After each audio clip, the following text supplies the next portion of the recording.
Welcome to Vialet Studio, where Vialet and her guests share stories of their passions, inspirations, and spiritual journeys. Vialet creates a sacred and fun space for individuals to be able to share information about themselves, their work, and their community. We are so happy you have joined us today.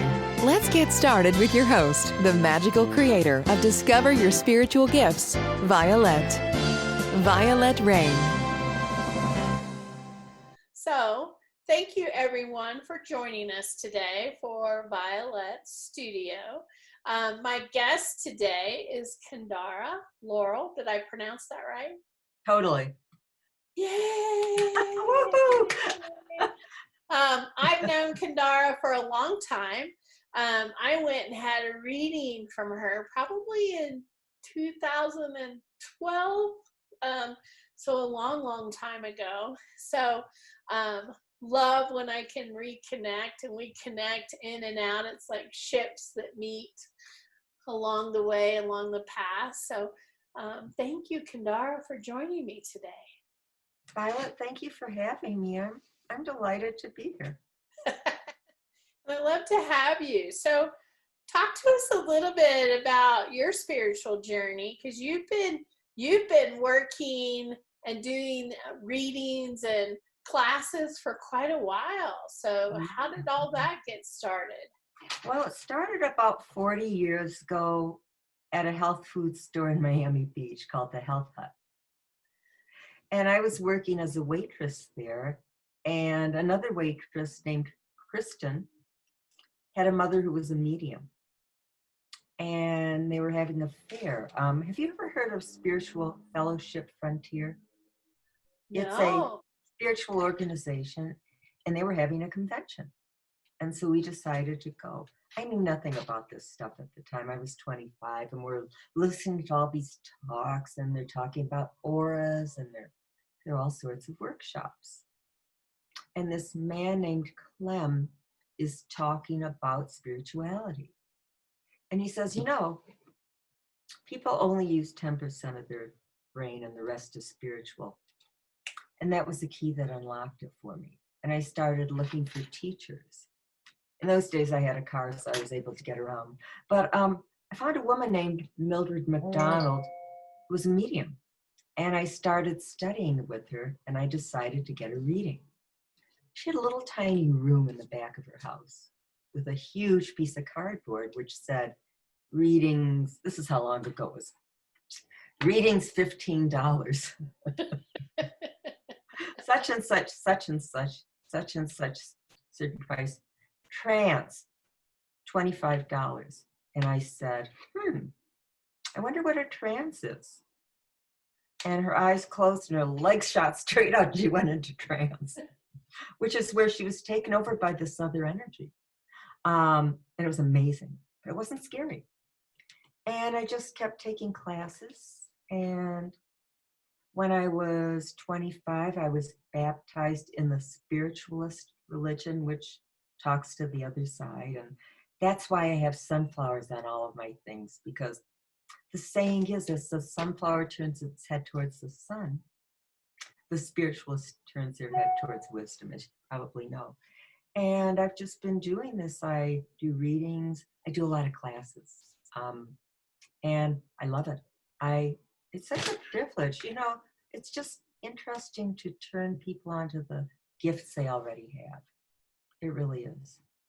Well, you have this big meetup group that you've had going for years. So how did that start here in Denver? Because you do a lot of programs through that as well. Talk to us about that. Thank you. Well, I started an Introduction to Metaphysics meetup in 2009. And I was between jobs, and a friend of mine said, why don't you start a group? And I went, where am I going to get people? And he said, you know people in the field. He wasn't making it easy for me. You know people. And I said, yeah, but where am I going to, I wanted him to do it for me. Yeah, but where am I going to get them? And he goes, Meetup. Like that. And okay. So I decided to start a meetup. And the first, when he was a speaker, he talked about a program called Tonglen, which is getting rid of the negativity and allowing positive thoughts to come in. He'd been doing that since he was 16. First meetup had 23 people. Wow. And I started doing 3 a month. And the group now has 2,600 people. And I have people come twice a month. And someone said yesterday, you know, you shouldn't call it a meetup where you have experts. You should just call it a meetup where you have cool people come and talk. And so it's really fun. During the pandemic, I'm doing them online, and I'm not charging. When I do it during the events, I only charge $5, and that pays for the meetup, because you have to pay them, and it also pays for the space. So it's a community service. And the people do it for nothing because they get marketed.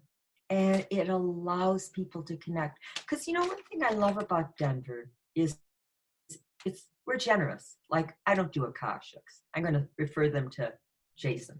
You know, I don't do a lot of things you do. There's enough to go around. But it started in 2009, and we meet twice a month from 12 to 2, and it's wonderful. You just go to meetup.com. So I'd say I was kind of between things and trying to find a way to connect people. Well, you've done a really good job with that. I love, you know, I'm on your Meetup group, so I see the announcements come through. And I see the amazing people that you have as guests. And just like you, Discover Your Spiritual Gifts has offered a lot of stuff for free during the pandemic, because we understand that people really need to connect at this time.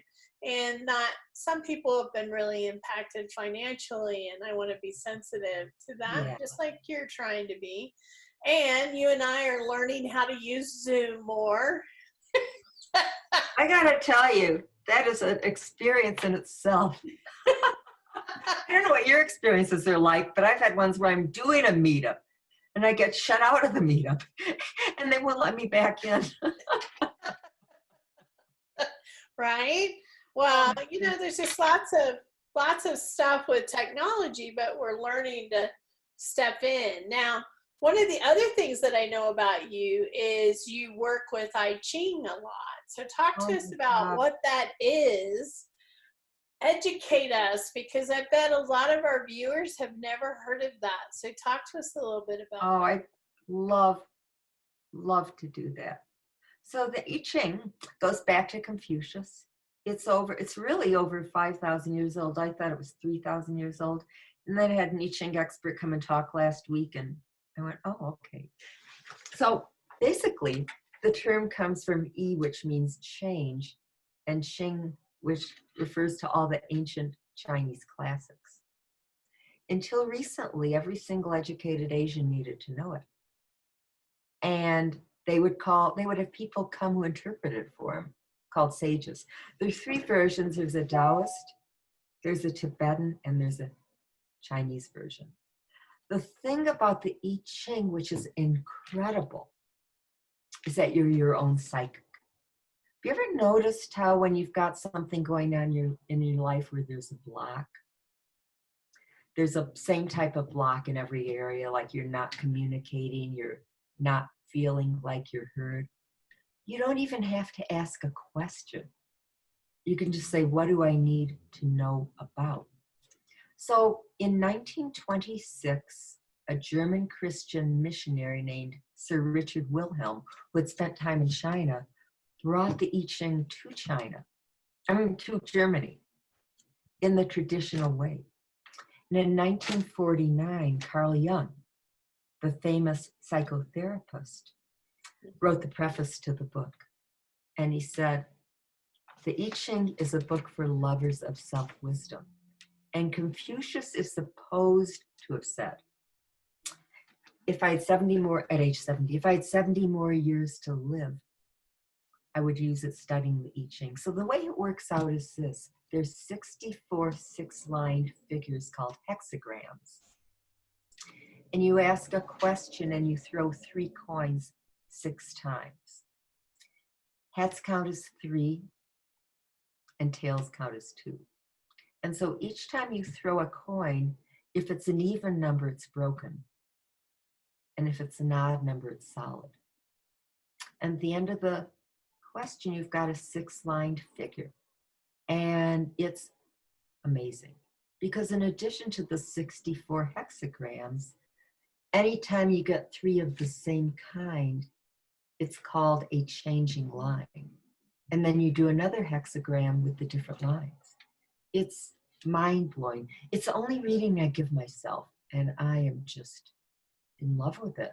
The way I learned it was when I was about 37, I was working in a metaphysical store on Parker Road called Crystal Light. No relationship to the drink. But anyway, one of the readers there talked about a man named Howard.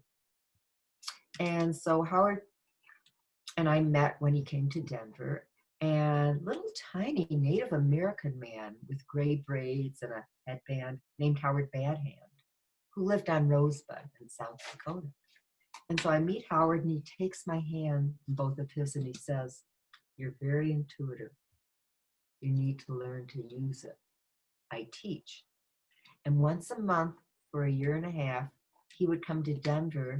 He and Michael, who was a psychic I knew, and myself would go out to dinner at a place called the North Woods Inn. And then we'd go back to Michael and study the I Ching. 10 years later, a friend of mine said, Howard is at Mile High, which is, they've got these great speakers. Would you like to go see him? And I went in, and the speaker Howard had never, I hadn't seen him in 10 years. And he turns and he looks and he goes, "Hi, it's really good to see you again." So the I Ching, in a nutshell, although it's really impossible to say that, is a way of really connecting with your higher self. And it's spot on. It's mind-blowing. It's my mission in life. I have 2 missions. One is to teach everybody, get everybody to meditate, and the other is to teach everybody the I Ching. If I've done that, I will go out being a somewhat happy person. Does that explain it pretty much, though? I love it. I love it. It's wonderful. And I know that's one of your passions, so I definitely wanted to talk about it today, because I see periodically you're teaching classes or you're offering classes for people to come and learn. And I think even when I came and got my reading, that's what you used to do the reading. And I was just fascinated with how it works. So I love that. But you also mentioned meditation. And for most people, they have this fear about meditation. Do you find that people have this fear about meditating? What would you tell people that are afraid to meditate? What do you, when you're trying to get people to meditate, what's some of your recommendations? That's a great, great question. And I've met 2 people who were afraid, and both of them were afraid because they did not want to lose control. And so what I tell them to do primarily is I tell them to sit down. Well, they're already sitting down. I tell them to put their feet flat on the ground and just put their palms up and imagine roots growing out of their feet. So what I'm doing with them is I'm getting them to do it. Mm-hmm. And then I have them put their tongue on the roof of their mouth to stimulate the pineal gland. And I just have them start watching their breath and breathing in and then breathing out. And I tell them to just start with maybe 10 minutes once or twice a day. I tell them it's the only way they're going to increase their intuition. And I tell them, it'll just relax them. And most of them are open. I think the main excuse besides the fear thing, Violet, is I don't have time. And I say, bull puppy. No, I don't say that. I go, yes, you do. Because I'm psychic and I know these things. No. And what I do is I give them little strategies. Like what I do is if I were to get up and feed the cat and, all this stuff, I wouldn't meditate. So I have one of these little timers that all the readers use next to my bed. And every morning and every night, I'm not saying everybody needs to do both. I set the timer and I sit up in bed and do it. And my cat jumps on my lap, so the 2 of us do it. But I guess I would just say to just watch your breath And then I'll give them a bunch of reasons on why it's so good for them. And I think it's easier than they think it is. Does that answer your question? Yeah, that was amazing. I think meditation is so important. It teaches us, we have gotten so programmed to do 10 zillion things at once, to have instant gratification, to keep moving, to keep doing. Like, we need to be doing 3 and 4 things at once, that we've lost the idea of stillness, of being in stillness, of being present, taking the moment and really coming back in and being consciously aware of our surroundings. Meditation, all that stuff is so super important to our well-being. It really is. I'm glad you asked about that. And you know, the thing is, the sitting type is the best, but if someone can't do that, get a mandala coloring book, do some Tai Chi, do some Qigong, you know, do what works for you. But yeah, it does give us our center back, doesn't it? It really does. It does.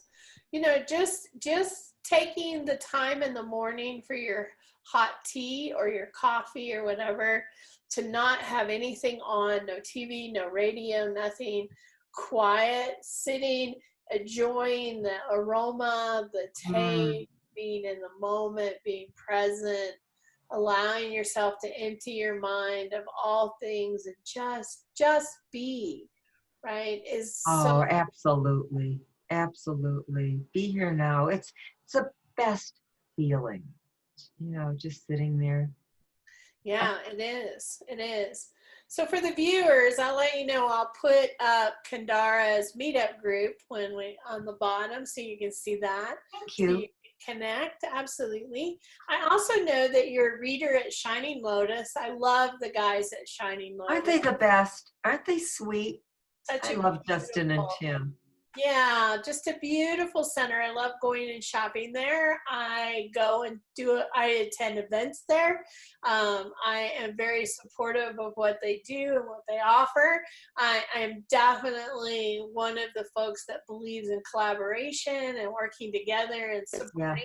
We're all here. There's enough for all of us. There is enough for everybody, Violet. You're right. Thank you for that. Right. We don't have to be competitive and concerned, and really opened all that. So talk to us about when you're at Shining Lotus and what you offer at Shining Lotus. Thank you. I just started going back to Shining Lotus 2 weeks ago. They opened up on the 19th of May. And so I'm at Shining Lotus every Friday from 10 to 6. And I'm at Shining Lotus one Sunday, including this Sunday, from 10 to 6. I offer a combination of I Ching, tarot, intuitive, and a thing I like to call belief shifting, which is going back and finding self-defeating beliefs, often beginning in childhood, identifying them and replacing them with a positive one. And so I guess what I do is intuitive counseling. You know, I don't really have a specific thing that I do. People will, you know, sometimes say, do you do tarot? And I'll go, yeah, I do. But do you know about the I Ching? Oh, I don't. I guess a lot of it is helping people just reconnect with themselves. You know, it's interesting because what we're getting more is not getting a lot, and you probably aren't either, not a lot of questions where people are asking about relationships. It's more about, you know, what's the next step? What do I need to do? And 9 times out of 10, they just need to give themselves permission to do it. Right. So that's what I do there. And I enjoy it. I haven't been there too much teaching there anymore because of this. But what I do there is read and talk to people a lot. Well, we love that, right? We love talking to people. And yeah, I get it. This is June for people that are checking in during COVID in 2020, Wow. depending on when you watch it. we're working towards reopening our center in July. We're going to start offering in-person classes for those folks that are ready. And so we offer virtual and online as well. So we're kind of slowly, all of us are slowly moving back into that. So what else is going on in your world, Kendara? What else are you doing out there? Anything else that you'd like to share and talk about with us? Thank you for asking. I had a feeling you were going to ask me that, and I went, what else am I doing? I'm doing my meetups. I'm doing my readings at Shining Lotus. I'm doing some online readings. What I'm in the process of starting to do is to go back to my mentoring. And what I like to do is get about 5 or 6 people, and we meet once a week, and we study psychic development, and we study healing, and we study manifestation and meditation and a lot of hands-on stuff. Other than that, I'm just trying to decide what the next step is. I'm taking some writing classes so I can work on my book still for a long time. But I guess I'm just waiting for the next step. And this period of quietude has really made me think. Does that make sense? I don't know what the next step is. I have no idea, but I think it'll be interesting to find out. Well, I love all the stuff you do. And just so you know, if you ever start doing online classes, please reach out and let us know, because we're going to, people that are offering online programs, we are actually creating a program for that. So we would market it and promote it to our community, the virtual. It's got a small fee to it for the work that happens on the back end. But for those that are not renting a room, but they're doing stuff virtually, we're really creating that option for our community of showing things that are being offered out there inside and outside of our center. So love that. Thank you. Because, I'm still learning on Zoom, and I think that would be a great idea, because I think people like learning, don't they? They really do. I think they really do. And it's just for us as teachers, learning how to communicate and teach on a different platform. The student may not be there. So there's a different way of doing that. Like I've been doing moon ceremonies and all kinds of stuff. And so you really have to step back and think about how to offer that. What does that look like to do it, not in person and on Zoom, but I'm getting really creative now. So that's a good thing. I love it. And well, I noticed, like I was telling you earlier, I noticed some of the things that you've been doing online, and they're wonderful. So yeah, I think it's a good idea to offer it, because I've noticed with a lot of the things, people are really looking for the online. Yeah. Because the bottom line is you can just be there and do it. Yeah, I think it's a really good idea. No travel, no gas. No gas, no waiting in line, and all you have to have is a clean shirt because you can wear your pajama bottoms. I was trying to figure out why I didn't have as much laundry to do. It's like, oh yeah, that's why. I love that. You can wear a nice top. Oh my gosh, it's so funny. But the problem is, the only thing that kept me from doing that today was I thought, what if I'm sitting there and I have to get up to get something and I see these ugly, scraggly pajama bottoms? It would totally ruin this image that took 5 minutes to get ready for. I love that, Kendara. Well, Kendara, thank you so much for being on the show. I really enjoyed having you. Oh, Violet, thank you for having me. It has been a pleasure. Well, thank you. I really do appreciate it. It's been wonderful. So we hope to see you really soon. We'll do this again sometime. I would love that. Thank you so much. Thank you. Thank you for joining us. To find out more about Vialet and how she can help you discover your spiritual gifts, head over to discoveryourspiritualgifts.com and on YouTube at Discover Your Spiritual Gifts. You can also send a personal message to Vialet through email, violet@discoveryourspiritualgifts.com. Until next time, remember, we are meant to have abundant and joyful lives. We hope to see you really soon at Discover Your Spiritual Gifts. Discover connection, awaken sacred